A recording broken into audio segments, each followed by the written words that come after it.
Assalamualaikum warahmatullahi wabarakatuh.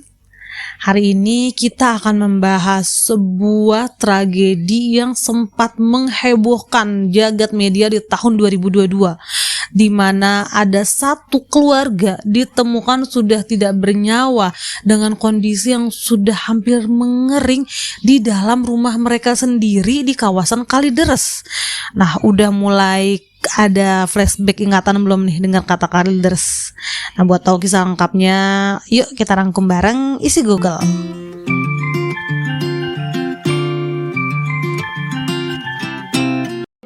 Kasus ini tuh awalnya bener-bener misterius banget ya. Ditambah pemberitaan yang beredar itu menyebutkan kalau keluarga ini meninggal karena kelaparan. Padahal kalau secara kasat mata ya, kayak hampir nggak mungkin banget aja ya. Karena mereka ini kan tinggalnya di kawasan elit, di perumahan elit di Jakarta gitu ya. Masa iya sih meninggal karena kelaparan?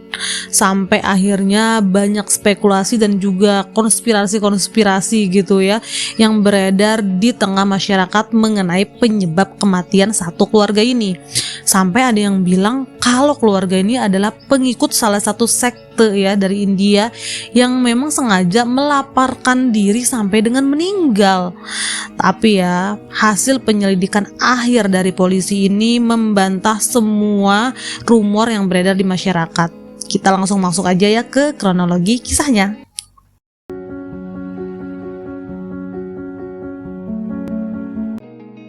Pada hari Kamis 10 November 2022, ada seorang warga yang lagi jogging ya di kawasan perumahan Citra Garden Kalideres ini.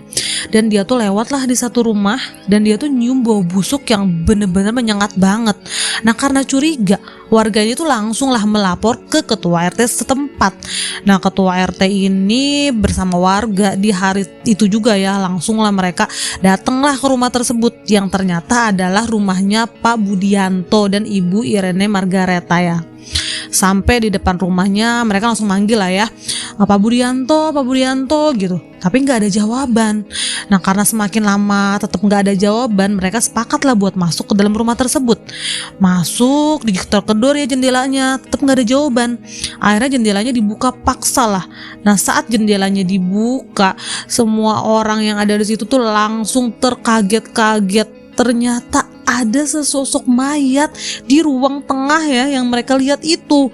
Nah, karena udah bener-bener kaget lah ya dan juga panik, itu mayat loh ya. Langsung lah ketua RT ini melapor ke pihak kepolisian. Nah, setelah pihak kepolisian datang, akhirnya dibuka lah pintu rumahnya ya. Nah, pas dibuka baunya tuh langsung ya menyebar dan benar-benar parah banget. Dan ternyata di dalam rumah tersebut tuh bukan cuma ada satu mayat guys, tapi ada 4 mayat yang merupakan semua anggota keluarga tersebut. Sebelum kisahnya kita lanjutin, aku mau minta maaf dulu nih guys, karena ternyata selama video ini berlangsung, aku tuh salah nyebutin antara nama si pemilik rumah dan juga adiknya. Karena nama itu mirip-mirip gitu guys. Harusnya si pemilik rumah ini namanya Pak Rudianto, nah adiknya baru Pak Budianto. Mayat atau jenazah pertama yang ditemuin itu adalah jenazahnya Pak Rudianto yang ada di ruang tengah ya. Nah, Pak Rudianto ini merupakan adik dari Pak Budianto si pemilik rumah. Nah, masuk lagi lah ya polisi ini ke kamar. Nah, di dalam kamar ini ada 2 lagi mayat. Yang pertama adalah Ibu Irene Margareta, istrinya dari pemilik rumah yang udah tergeletak di atas kasur ya. Dan di bawahnya di lantainya itu ada anaknya Mbak Dian.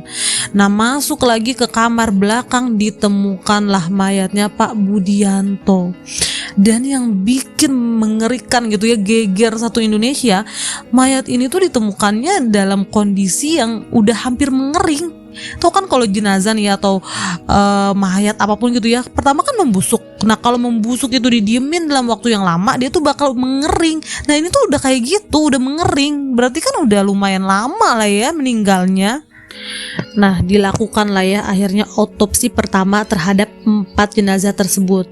Hasil otopsi pertama inilah yang sempat beredar dan bikin rumor tuh jadi berkembang kemana-mana ya. karena di dalam lambung keempat mayat tersebut ternyata nggak ditemukan makanan atau sisa-sisa makanan, yang berarti mereka ini tidak mendapatkan suplai makanan atau minuman dalam waktu yang lama kan ya. Dan juga ditemukan beberapa sel di tubuh mereka yang udah mengecil gitu ya. Bayangin gak sih kalau meninggal karena kelaparan? Berarti kan kelaparannya udah lama banget kan kalau sampai meninggal.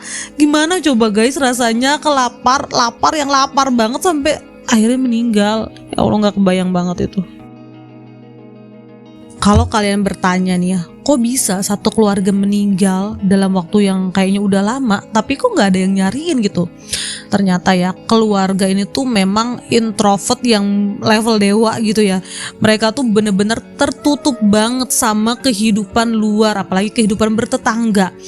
Bahkan ya tetangga kanan kirinya Pak Budianto yang sebenarnya udah bertetangga selama 20 tahun guys, 20 tahun loh ya. Mereka tuh mengaku nggak kenal keluarga ini, bahkan nggak tahu loh nama anggota keluarganya tuh siapa. Jadi ketika nggak ngelihat keluarga ini dalam waktu yang lama, mereka ya biasa-biasa aja. Padahal sebenarnya keluarganya Pak Budianto ini bukannya keluarga yang pindah-pindah gitu loh. Mereka tuh menetap lama di satu wilayah. Nah kayak sebelum tinggal di Kalideres ini, mereka tuh tinggal di Gunung Sahari. Dan itu pun selama hampir 30 tahun guys. Tapi keterangan dari warga sekitar juga sama. Mereka itu nggak mengenal baik keluarga ini. Jadi sebenarnya nggak ada informasi yang bisa digali, itu susah banget guys.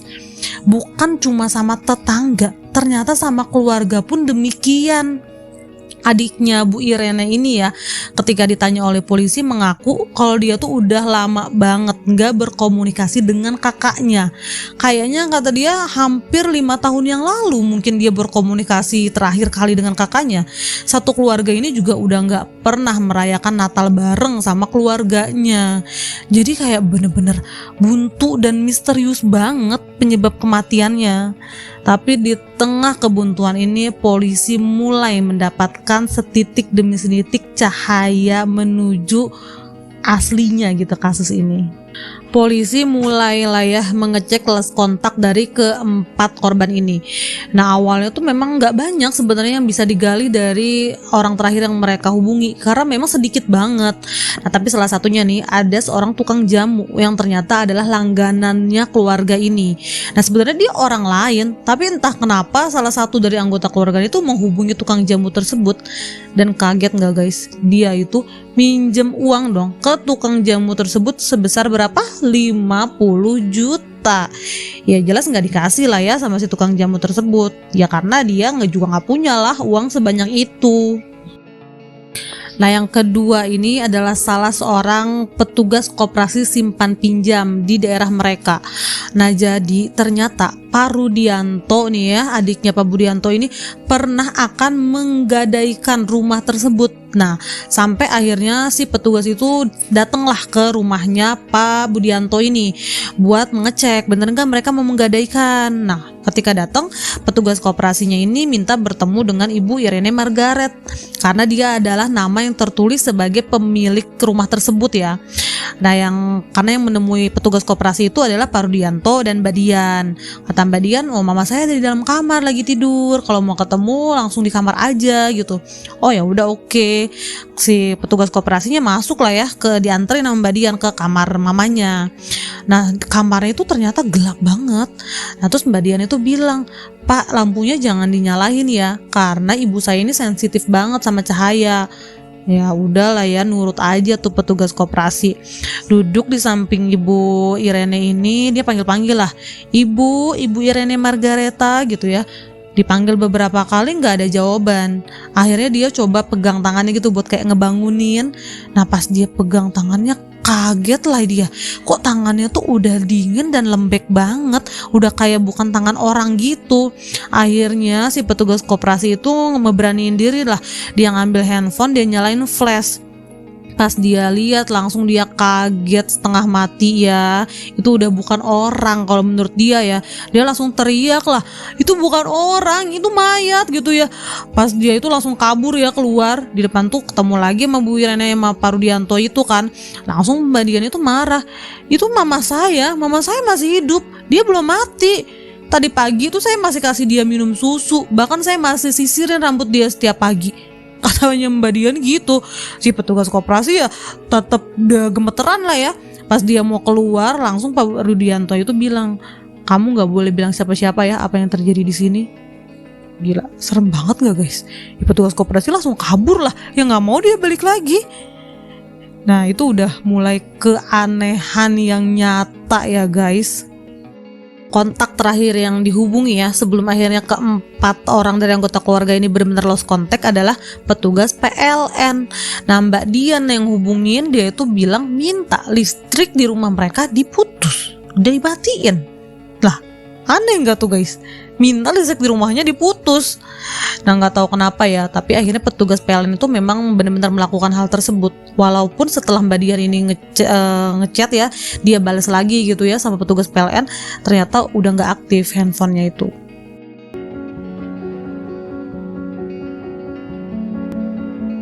Oke, sekarang kita masuk ya mengenai beberapa teori konspirasi mengenai penyebab kematian satu keluarga ini. Nah, teori yang pertama nih menyebutkan kalau satu keluarga ini menganut ritual atau melakukan ritual santara, di mana ritual ini dilakukan oleh orang yang memiliki kepercayaan Jainisme dari India. Jadi ritual santara nih, mereka itu bakal mengambil satu sumpah berat, di mana mereka yang melakukan ritual ini akan puasa, nggak makan, nggak minum sampai mereka benar-benar meninggal dunia. Jadi tujuannya itu agar mereka bisa mencapai moksa atau terlepaslah dari semua urusan duniawi dan juga terhindar dari karma buruk. Dan sebenarnya di India sana tuh ya, ritual santara ini tuh dilakukan sama orang-orang yang udah sakit keras dan memang sudah merasa kalau mereka ini sudah ada di ujung kehidupan gitu. Jadi mereka ngelakuin ritual santara aja lah gitu buat membersihkan diri. Nah sebenarnya nih nanti di ujung cerita kita bakal tahu ya kalau memang keempat orang ini tuh memang udah punya penyakit kronis loh ternyata. Nah kalau teori konspirasi yang kedua ini yang juga banyak beredar adalah kalau satu keluarga ini memang meninggal karena kelaparan. Karena memang ternyata di dalam rumah mereka itu katanya bahkan di kulkasnya ya, kulkasnya tuh kosong katanya guys, nggak ada makanan sama sekali di dalam kulkasnya. Dan juga di dalam lambungnya kan dari autopsi pertama itu nggak ada sisa-sisa makanan ya. Nah terus selanjutnya nih teori konspirasi yang ketiga yang banyak beredar juga kalau satu keluarga ini tuh mereka keracunan atau diracuni secara biologis karena memang di dalam rumah ini tuh terdapat banyak banget kapur barus guys atau kamper ya, bahkan sampai di atas meja makan tuh bukannya ditaruh makanan guys tapi ditaruhnya kamper loh ya. Bukan cuma kamper tapi juga ada banyak banget bedak bayi sampai ada 2 dus. Nah kamper atau bedak bayi ini tuh bukannya ada di atas jenazah gitu ya, kalau emang buat ngilangin bau jenazah gitu nggak ada, tapi mereka tuh adanya di atas tempat makan, di atas meja makan kayak gitu. Jadi menurut penganut teori ini ya, kalau misalkan kita itu mencium kapur barus dan juga bedak bayi terus menerus dalam jumlah yang banyak, itu kita akhirnya akan meninggal dunia dan juga nggak akan terdeteksi katanya penyebabnya. Nah kalau teori yang keempat ini menyatakan kalau satu keluarga ini tuh dibunuh untuk mendapatkan kekayaannya gitu ya, hartanya, karena memang waktu kematian dari keempat orang ini tuh berbeda-beda. Dan Pak Rudianto ya, salah satu orang yang meninggalnya paling akhir ini, diketahui dia ini pernah sebelumnya ya menjual mobilnya Pak Budianto, dan juga dia ini bermaksud buat menggadaikan rumahnya Pak Budianto kan ya pas terakhir gitu ya. Tapi ya nanti di akhir penyelidikan polisi, keempat teori konspirasi ini semuanya itu terbantahkan guys.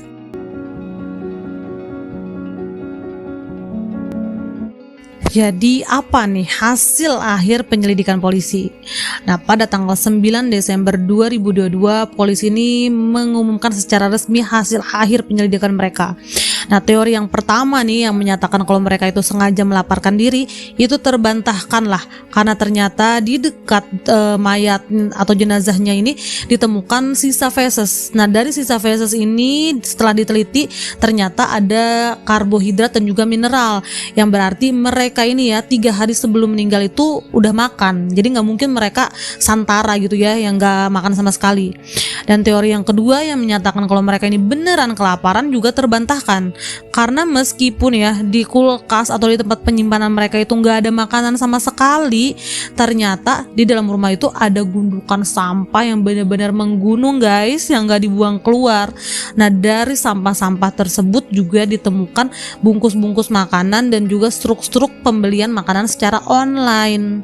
Nah, kalau yang ketiga nih, yang kalau mereka itu diracuni atau sengaja meracuni diri secara biologis juga terbantahkan, karena setelah diperiksa itu nggak ada bekas-bekas atau tanda-tanda kalau mereka ini keracunan intinya. Nah, kalau yang terakhir mereka ini katanya dibunuh untuk mendapatkan hartanya juga terbantahkan, karena memang nggak ada tanda-tanda kekerasan sama sekali di tubuhnya keempat korban ini ya. Jadi nggak mungkin lah kalau mereka ini dibunuh. Menurut dokter forensik dari Rumah Sakit Polri, Dokter Asri, dia ini menyebutkan lah ya urutan kematian keempat korban. Jadi yang pertama meninggal ini adalah Pak Budianto, dan yang kedua adalah istrinya Ibu Irene Margareta ya. Lalu selanjutnya adalah adiknya yaitu Pak Rudianto, dan yang terakhir atau yang keempat adalah Mbak Dian. Dan penyebab kematian keempat orang ini adalah penyakit kronis yang memang sudah diderita sejak lama oleh masing-masing korban. Jadi penyebab kematiannya Pak Rudianto ini akibat penyakit saluran cerna, sedangkan penyebab kematiannya Ibu Reni Margareta ini karena kelainan pada payudara, karena memang ternyata terdapat banyak benjolan di payudaranya. Lalu kalau kematiannya Pak Budianto ini disebabkan oleh serangan jantung yang akut, sedangkan Budian ini kematiannya diakibatkan oleh gangguan pernapasan dan disertai penyakit pernafasan kronis. Dan polisi ini menyatakan keempat orang ini meninggal dengan kematian yang wajar, tapi terjadi secara tidak wajar. Karena kematiannya ini normal, ya akhirnya kasus ini pun ditutup oleh polisi. Akhir dari kisah itu kayak yang boom banget gitu gak sih ya, kayak bener-bener di luar prediksi. Polisi tuh bilang kematiannya itu wajar aja karena penyakit, tapi kalau kita agak-agak balik lagi flashback nih ya, kayak barang-barang aneh nih ya yang ditemukan di dalam rumah ini tuh kayak ada kaitannya gitu loh dengan penyebab kematian para korban. Kayak nih ya, salah satu korban kan meninggal karena penyakit pernafasan yang kronis. Tapi kenapa di dalam rumah ini tuh malah ada sampai 2 kardus bedak bayi yang jelas-jelas nggak bagus lah ya buat masalah pernafasan. Terus salah satunya juga ada yang meninggal karena masalah pencernaan yang kronis. Dan ternyata di dalam rumahnya tuh nggak ada makanan sama sekali. Mereka berarti nggak pernah masak dong. Tapi ditemukan segunung sampah dan sisa-sisa makanan yang semuanya itu mereka beli secara online. Dan terus nih ya, salah satu korbannya itu kan ada yang ada kelainan gitu ya di payudaranya. Dan ternyata keluarga ini salah satunya ya suka banget minum jamu. Nah, tuh kayak agak-agak ada kaitannya. Tapi kalau kita pikir secara logisnya, sebenarnya keempat korban ini memang udah pada lanjut usia sih ya. Umurnya kan 71 tahun, 68 tahun, 57 tahun, dan 47 tahun. Jadi apakah mungkin mereka memang meninggal karena sudah waktunya? Coba komen ya.